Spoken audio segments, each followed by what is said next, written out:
Hello world travelers and welcome to GeoQ, an app like no other. I'm one of your hosts, Chase. And my name is Sunny. We've been trotting the globe together for some time now. That's what led us to develop GeoQ. Yep, since we launched the GeoQ app, our global quest has gone to a whole new level. It's so cool. GeoQ gives us the green light to travel, and it drops us in a completely new and exciting location. Then you get to help us figure out where we are. Because we never know where we're going until we get there. Once we land, you'll play a game to figure out our location and then hunt for a souvenir. And I love souvenirs because it's like you get to take a little piece of somewhere with you. That's right, and each time you help us find a souvenir, it unlocks a clue about our next quest. Now, before we jump right into all that our GeoQ app has to offer, we need to fill you in on some of our greatest travel hacks. And in case you don't know what a travel hack is, it's a helpful tip or trick that can help you when you're on the go. All right, to find out today's travel hack, it's time to play a game. And this one is called What's in the Suitcase? You'll see a suitcase with the top 5 snacks people pack on a trip, but you'll only be able to see their shadows. Guess what they are before the timer runs out to hear today's travel hack.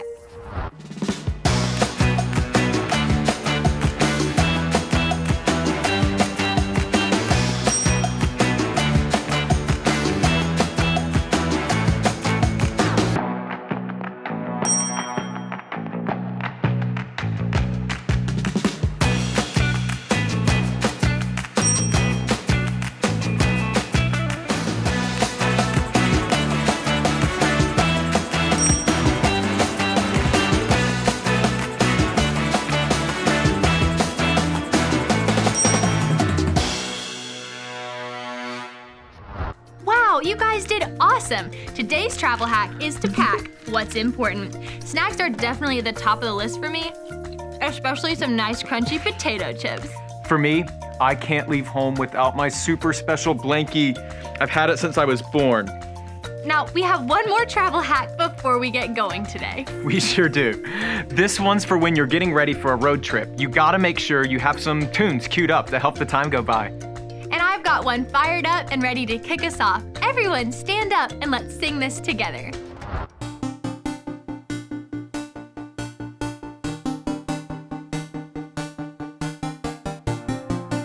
My hero defender,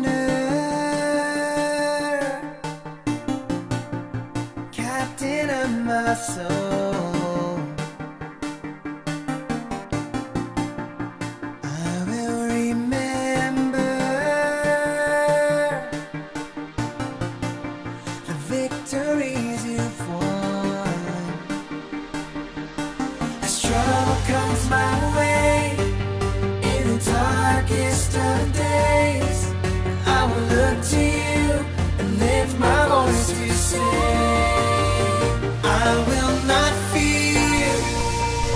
For you are near, super strong God, you're right by my side.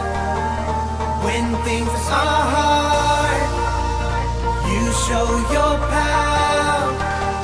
Super strong God, you're right by my side. Super strong God.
When things are hard, you show your power. Super strong God.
wonder. Me too. Let's see where GeoQ takes us today. Grab your suitcase, my friend. It's time to go.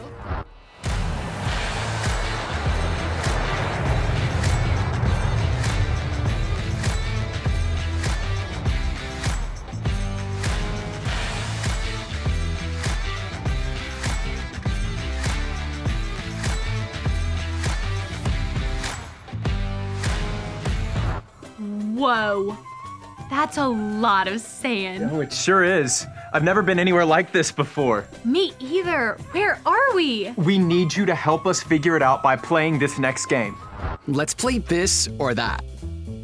Listen out for a question. If you think the answer is on this side of the screen, wave your arms this way. And if you think the answer is on that side of the screen, wave your arms that way. Ready? Here we go. Question 1. Which of these would you find at Sonny and Chase's location? Stonehenge or the Great Pyramid of Giza? Question 2. What animal would you find more commonly in this country?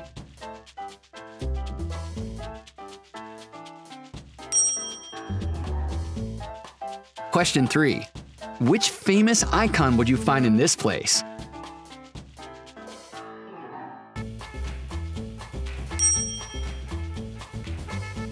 Now that you know these 3 things about Sonny and Chase's location, what country do you think they're in? Egypt or Ireland? Location confirmed. Yes, we're in Egypt. Good job, GeoQuesters. I can't wait to find out more about this place. Marhaban, my mummies! That's how the Egyptians say hello in their native language, Arabic. Well, I may have added the mummies part, but you get the point. I'm Wanda Round, and at your request, I'm here to confirm you are in fact on the continent of Africa in the country of Egypt. Welcome to the land of the desert pyramids, GeoQuesters. You may be wondering why you've wandered all the way over to the land of sand and Nile crocodiles. Well, why don't we ask our mummy friends? I guess they're keeping things under wraps. In the meantime, you could get to work on building a pyramid. After all, it took 20,000 workers 23 years to build one. So for us, just doing the math, carry the 1 times 5, divide that by 26 for some reason, and well, we'll leave that to the professionals. Phew! Woo! You may notice it gets a little hot out here in the desert, and if you're holding out hope for some rainfall, keep on dreaming. Egypt only gets about 1 inch of rain per year. Yeah, you heard that right. 365 days and only 1 inch? That's like half a pinky's worth of rain. Temperatures can be a scorcher, getting up to 114 degrees in the hottest part of the summer. So even if that rainfall did come, I'm guessing it would just dry right up. Egypt isn't a completely dry land though. There is a river that runs through it called the Nile. And while that houses crocodiles, Egypt is also home to a variety of other animals like jackals, gazelles, and cobras. Ugh, no thank you. How about something a little cuter? Did you know that here in Egypt, cats are considered to be a sacred animal? Take that, cobras! Enough meowing around. I bet you're ready to find out what souvenir you're looking for today. It's a good one too. I've loaded the coordinates into GeoQ. You'll find your souvenir at 30 degrees to 39 degrees north Interstate Highway. Well, if that's not enough, you know I've got you covered. Wander around doesn't make you wander around. Here's a few hints to get you going. Don't judge it by the outside or you'll miss half of the prize. It's the color of the sands, and back in the beginning, you'll find it deep within the tombs. Best of luck to you. Come back once you found the souvenir. I love a good souvenir. It's hard to pick just one, but when you pick that one very special souvenir, it can help you remember how much fun you had on your trip. That's so true, Chase. And that's why we created souvenir badges here in GeoQ. They help us remember where we've been, and when you find them, they unlock our next quest. All right, keep your eyes on the screen and listen out for us to give you the clues to find this week's souvenir. First up, clue number 1. If we judge it by the outside, we'll miss half the fun. Could it be a book or a box maybe? Okay, clue number 2, it's the color of the sand. And clue number 3 is that you'd find it deep in the tomb. Okay, you have a few more seconds to find it if you haven't already. Yell out what you think it is. It was a mummy! Great work, GeoQ users. That was a tough one. Now that you found today's souvenir, let's see what Juan's got to say. Whew! I was starting to think you got swept away in the sands of time. Maybe stuck in a sand trap. Or worse, eaten up by some quicksand. Whoa! Whew. But no, you didn't get wrapped up in anything like that. Get it? Wrapped? Like the mummy you found? Anyways, the whole mummy thing is super interesting. When someone died, ancient Egyptians would cover the body in a powder, wrap it up in layers of linen, and then place the body down into a coffin. Those Egyptians were trying to care for those who died. But do you know who cares for us the most? And can even heal us when we aren't feeling too hot? God! That's right, God is the ultimate healer and still heals people today. In the Bible, there was a king named Hezekiah. King Hezekiah was a pretty young guy when he first took over and ended up being one of the greatest kings of all time. Yeah, I said it. He was a goat, like the king goat. Old Hezi remained faithful to God, and because of this, he was successful in everything he did. When King Hezekiah was around 39 years old, he became very sick. And we're not talking like the case of the sniffles, no way. He was so sick that God sent him a message through a prophet named Isaiah. The message told Hezekiah to go ahead and get things in order, that he wasn't going to get better and soon he would die. So you can imagine this was pretty tough news to hear. The king wasn't ready to wrap things up quite yet. So he prayed to God and asked him to remember how faithful he had always been and how he always served God with his whole heart. Right after Hezekiah finished praying, God gave Isaiah another message for the king. This next message was quite the game changer. The message told Hezekiah that God had heard his prayers and, drum roll please, decided to heal him. That's right. God told Hezekiah that in 3 days, the king would go to the temple and then God would add 15 more years to his life. King Hezekiah was a little bit of a skeptic though, and was like, prove it! He asked Isaiah for a sign, so that God would prove he'd actually do it. And without missing a beat, Isaiah offered the king 2 options. Do you want the sun's shadow to move forward 10 steps or back 10 steps? Hezekiah knew it was pretty easy for the shadow to move forward 10 steps, so he picked the other option. Well, challenge accepted. God made the shadow go back 10 steps, and the king knew he would be healed. Hezekiah decided to go to the temple after 3 days and ended up living for 15 more years. 15! That's because God kept his promise and healed Hezekiah. God has many names, and one of those names is healer, because, well, God's a healer. You see, God really cares about us. He really wants us to be healthy physically, like with our bodies, emotionally, with our feelings, mentally, with our thoughts, and spiritually, in our relationship with Him. That mummy you found is a great reminder that God can heal any sickness we have. He may not always heal in the way that we would choose, but we can be sure that God is our healer. The best of the quest isn't over yet. We've got lots of ground to cover, and I can't wait to see you next time. Incredible! Who even knew that there was so much to learn from mummies? Our time in Egypt has taught me a ton about who God is. This mummy badge is going to help us always remember that God is my healer. Yeah. Every time I see this mummy, I'll remember that God can heal us when we're hurt in our bodies, and He can also heal our hearts. Come on, fellow questers, say this after me. God is my healer. My healer. That's exactly right. And earning this week's souvenir badge unlocks a clue about our next quest. In this country, you'll find a clock that weighs 13.7 tons and stands 316 feet tall. Whoa, that's a really big clock. Oh, I can't wait to see that. In the meantime, want to sing another one of our travel songs? Yeah. Stand up and let's sing together.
I hope you've had as much fun in our app as we have. That's all the time we have to play today, so let's all bow our heads, close our eyes, and pray together. Dear God, thank you for showing us more about who you are. We're so thankful that you are our healer. Thank you for loving us, caring for us, and healing our every hurt. Help us to remember that you can do anything, and because of that, we can ask you for what we need, big or small. We love you. Amen. See you all next week.